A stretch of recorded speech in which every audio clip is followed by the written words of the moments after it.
আসসালামু আলাইকুম। শুভ নববর্ষের শুভ সূচনাতে আমার সমস্ত ফেসবুক বন্ধুদের আমার আন্তরিক সালাম ও শুভেচ্ছা। শুরু করছি সম্প্রতি বিতর্কিত অসীম সরকারের মন্তব্য নিয়ে সোশ্যাল মিডিয়া জুড়ে যে শোরগোল চলছে তারই ভিত্তিতে আমার এই উপস্থাপনা। অসীম সরকার নামক একজন তথাকথিত কবি, স্বল্পজ্ঞানী মানুষ, স্বল্প শিক্ষিত মানুষ, তিনি কোরআন নিয়ে যে কুরুচিকর মন্তব্য করেছেন তার তীব্র নিন্দা ও তার তীব্র প্রতিবাদ জানাই, ধিক্কার জানাই। ওনার মন্তব্য করার পূর্বে কোরআন সম্পর্কে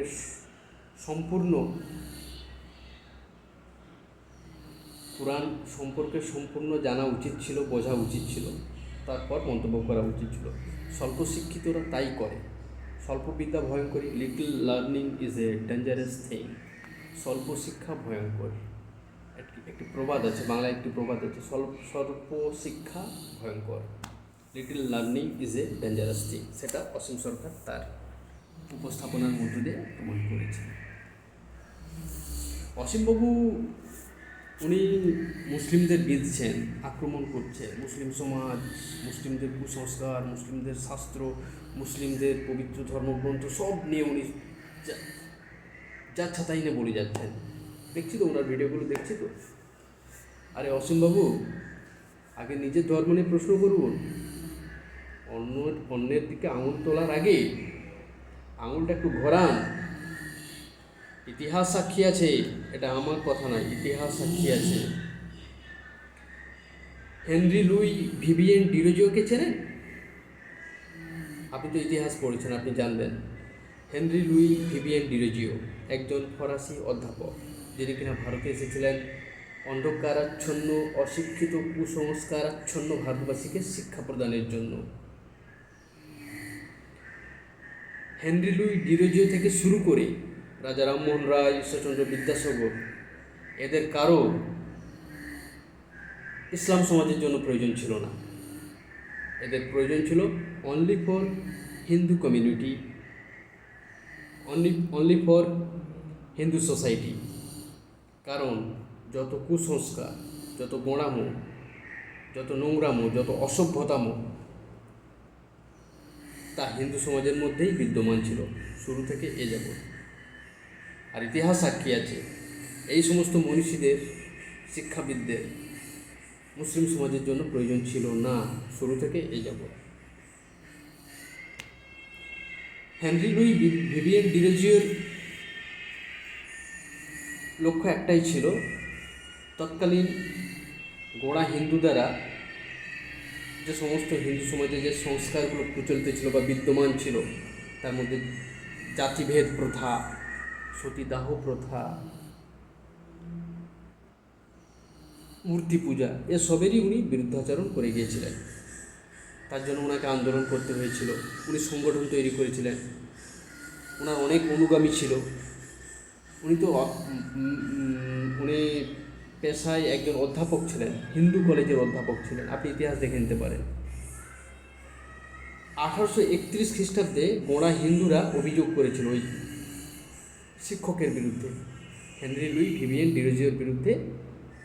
শিক্ষক কলেজে অভিযোগ করেছিলেন যে ইনার দ্বারা আমাদের হিন্দু সমাজ প্রভাবিত হয়ে আমাদের হিন্দু সমাজের অনেক ক্ষতি হচ্ছে, ফলে ওনাকে বহিষ্কার করা হয়। 1831 খ্রিস্টাব্দে হিন্দু কলেজ থেকে ওনাকে বহিষ্কার করা হয়।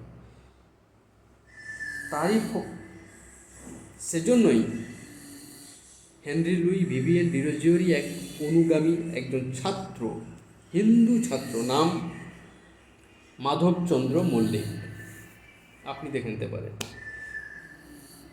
মাধবচন্দ্র মল্লিক উনি মন্তব্য করেছিলেন, আমি যদি আমার অন্তর্নিহিত সত্তা হইতে কোনো ধর্মকে ঘৃণা করিয়া থাকি, সে হলো হিন্দু ধর্ম। কোথায় আছেন অসীমবাবু? এখনও পর্যন্ত এই একবিংশ শতকে দাঁড়িয়ে আপনারা গোমূত্র সেবন করছেন, গোবর মেখে যাচ্ছেন, আপনাদের তো লজ্জাসরম কিছুই নেই। আপনারা এতটাই অসভ্য, এতটাই অভব্য, তারপরও আপনারা ইসলাম নিয়ে এরকম বড় বড় কথা বলেন, নোংরা নোংরা মন্তব্য করেন। ঠিক, আপনার লজ্জা থাকা উচিত। আর আপনি বলছেন না মুসলমানরা কেন এই যে সুন্নত দেওয়ার ব্যাপারে আপনি বলছেন না অগ্রভাগ কেন কেটে দেয়? আল্লাহ যদি দিয়ে থাকে আল্লাহর জিনিস কেন কেটে দেবো? আপনি শরীরের নখ কেন কাটেন? নখটা তো আল্লাহই দেয়, আপনার ভগবান দেয়, আমরা আল্লাহ বলি, আপনারা ভগবান বলেন। আপনার ব্রহ্মা বলুন, বিষ্ণু বলুন, ভগবান বলুন, যাই বলুন, ঠিক আছে, নখ তো দিয়ে থাকে, তাহলে আপনি নখ কাটেন কেন? আপনি দাড়ি শেভ করেন কেন? আপনি চুল কাটেন কেন?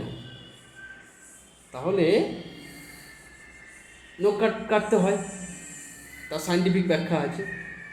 নখ না কাটলে কী হয়, কী হতে পারে, দাড়ি না কাটলে কী হতে পারে, সেটা আপনি ভালো করে জানবেন আমার থেকে। আপনার জ্ঞান বেশি, শিক্ষা বেশি।